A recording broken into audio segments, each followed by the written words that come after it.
পারবে। কি নির্বাচনে অংশ নিতে পারবে? সেটা আমরা আপনাদের মতো আমরাও ওটা দেখার অপেক্ষায় আছি। তাদেরকে কি সুযোগ দেওয়া হবে কিনা?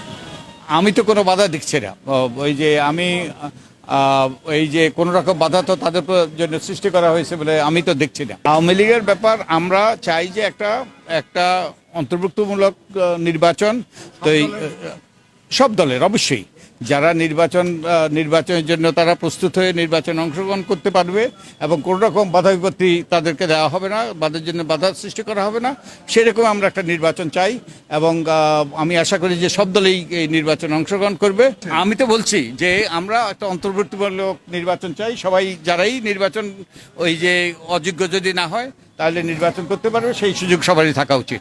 নির্বাচন কমিশন নিরপেক্ষভাবে কাজ করতে না পারার একটা বড় কারণ ছিল যে দলীয় সরকারের অধীনে নির্বাচন হয়েছে এবং দলীয় সরকারের অধীনে নির্বাচন হওয়ার ফলে যে তারা বিভিন্নভাবে নির্বাচনী কর্মকর্তাদেরকে এবং নির্বাচনী নির্বাচনকে তারা প্রভাবিত করেছে। তো এবার তো অন্তর্বর্তীকালীন সরকারের অধীনে নির্বাচন হবে, তো এবার তো প্রভাবিত করার কোনো প্রশ্ন আসে না।